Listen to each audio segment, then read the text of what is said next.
आप सभी का हमारे YouTube चैनल में स्वागत है। आज से हम पढ़ाने वाले हैं आपको रेशियो टॉपिक और रेशियो टॉपिक के अंतर्गत हम पढ़ने वाले हैं टाइप 1। तो टाइप 1 में कुछ इस प्रकार क्वेश्चन हमसे पूछा जाता है जहां पर कुछ लोगों का अलग अनुपात दिया जाता है और कुछ लोगों का अलग अनुपात दिया जाता है। हमें सभी को मर्ज कर उनका कंबाइंड रेशियो हमें निकालना होता है। तो यहाँ पर टाइप 1 के अंतर्गत आज का पहला क्वेश्चन हमारा इस प्रकार है, जहाँ पर हमें दिया गया है कि ए और बी 2 और 3 के अनुपात में है, बी और सी 6 और 8 के अनुपात में है। हमें ए बी सी के बीच हमें कंबाइंड रेशियो यहाँ पर ज्ञात करना है। तो आज हम आपको यहाँ पर सिखाने वाले हैं कि 2 या 2 से अधिक लोगों का रेशियो हम कैसे मर्ज करते हैं।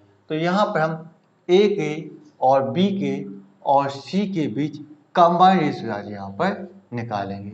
तो ए और बी 2 और 3 के अनुपात में है, तो ए और बी के नीचे हमें 2 और 3 को रख देना होता है।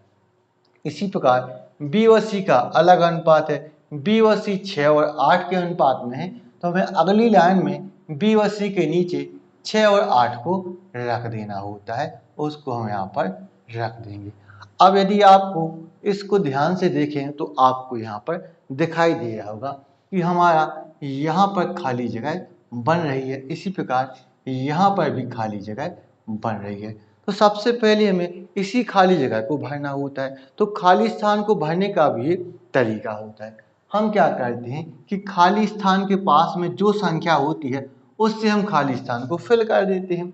तो यहाँ पर खाली स्थान के पास में 3 है, तो 3 से हमें खाली जगह को भर देनी है। इसी प्रकार यहाँ पर खाली स्थान के पास में 6 है, तो हमें 6 से खाली स्थान को भर देना होता है। अब हम सभी का आपस में मल्टीप्लाई कर देते हैं, गुणा कर देते हैं। तो 2 का गुणा 6 के साथ करो तो 12, 2 का गुणा 6 के साथ करेंगे तो 12 आएगा। इसी प्रकार आप 3 का गुणा 6 के साथ करेंगे तो 18, 3 का गुणा 6 के साथ करोगे तो 18 आएगा। इसी प्रकार आपको 3 का गुणा 8 के साथ करोगे तो 24, 3 का गुणा 8 के साथ करोगे तो 24। अब आप यह देखो कि यदि तीनों संख्याएं किसी एक संख्या से कट रही हैं तो उनको काट दो। यदि आप ध्यान से देखें तो तीनों 6 से कटते हुए दिखाई दिया है। ये 6 से कटेगा 2 बार, वही 6 से कटेगा 3 बार, वही 6 से कटेगा 4 बार। तो ए बी सी का कंबाइंड रेशियो आ जाता है 2:3:4। तो बढ़ते हैं आज के नेक्स्ट क्वेश्चन की ओर। जैसा कि हमें यहाँ पर दिया गया है, यहाँ पर क्वेश्चन नंबर 2, यहाँ पर हमें दिया गया है कि ए और बी 6 और 8 के अनुपात में है और बी और सी 5 और 10 के अनुपात में है। तो हमें ए बी सी के बीच हमें यहाँ पर अनुपात ज्ञात करना है। तो यहाँ पर क्वेश्चन के अनुसार हमें ए बी और सी के बीच हमें रेशियो निकालना है। तो यहाँ पर ए और बी 6 और 8 के अनुपात में है, तो ए और बी के नीचे आपको 6 और 8 को रख देना है। फिर बी और सी 5 और 10 के अनुपात में है, तो बी और सी के नीचे आपको 5 और 10 को रख देना है। अब हमें क्या करना होता है, खाली स्थान की पूर्ति करना होता है। तो अब यदि यहाँ पर 8 है तो यहाँ पर भी हमें 8 को लिख देना होता है। इसी प्रकार यदि यहाँ पर 5 है तो यहाँ पर भी हमें 5 को लिख देना होता है। अब हम क्या करते हैं, इनका आपस में मल्टीप्लाई करते हैं, गुणा करते हैं। तो 6 का गुणा 5 के साथ करोगे तो 30 आएगा, 6 का गुणा 5 के साथ तो 30 आएगा। इसी प्रकार आप 8 का गुणा 5 के साथ करेंगे तो 40 आएगा, 8 का गुणा 5 के साथ करोगे तो 40 आएगा। इसी प्रकार आप 8 का गुणा 10 के साथ करोगे तो 80 आएगा, 8 का गुणा 10 के साथ करोगे तो 80 आएगा। अब इसे यदि आप ध्यान से देखें तो सभी में से हम 0 को उड़ा सकते हैं। तो यहाँ से हम 0 को सभी में से उड़ा देते हैं, तो हमारा ए बी सी का नया अनुपात आ जाएगा 3:4:8 हमारा आ जाएगा, जो कि बिल्कुल राइट आंसर है। तो बढ़ते हैं आज के नेक्स्ट क्वेश्चन की ओर। जैसा कि हमें यहाँ पर दिया गया है क्वेश्चन नंबर 3, पी और क्यू अलग अनुपात में दिए गए हैं और क्यू और आर का अलग अनुपात दिया गया है। हमें पी और आर के बीच यहाँ पर अनुपात ज्ञात करना है। तो यहाँ पर सबसे पहले हमें क्या करना होगा कि हम पी का, क्यू का, आर का कंबाइंड रेशियो निकालेंगे। तो यहाँ पर हमें पी का, क्यू का और आर का रेशियो को हमें मर्ज करना होगा। तो यहाँ पर उसको हम बड़ी ही आसानी से कर सकते हैं। अब P और Q 5 और 6 के अनुपात में है, तो P और Q के नीचे आप 5 और 6 को रख दें। फिर Q और R 14 और 15 के अनुपात में है, तो Q और R के नीचे आपको 14 और 15 को इस प्रकार से लिख देना होता है। अब आप क्या करेंगे, खाली स्थान की पूर्ति करेंगे।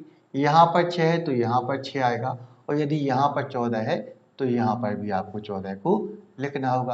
अब आप इनका आपस में गुणा कर देंगे, मल्टीप्लाई कर देंगे। 5 14 के साथ करेंगे तो 70, 5 का गुणा 14 के साथ तो 70। इसी प्रकार 6 का गुणा 14 के साथ तो 84, 6 का गुणा 14 के साथ तो 84। इसी प्रकार 15 का गुणा 6 के साथ तो 90, 15 का गुणा 6 के साथ तो 90।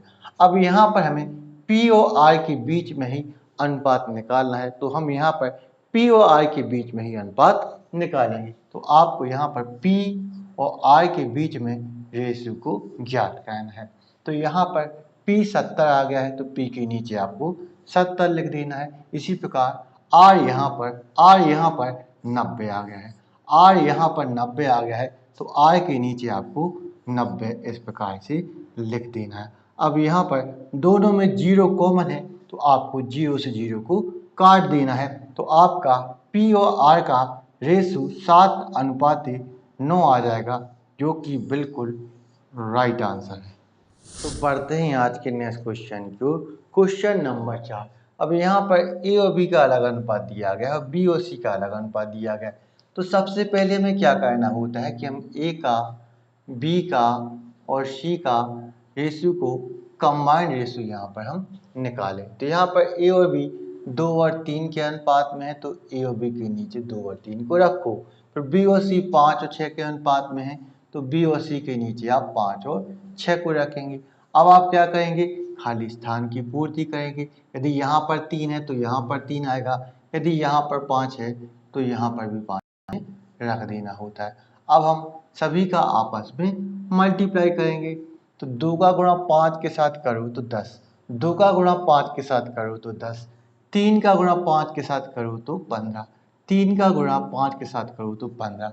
अब यहाँ पर 7 है, अब यहाँ पर 7 है, हमने यहाँ पर गलती से 6 लिख दिया था, तो कोई दिक्कत की बात नहीं है।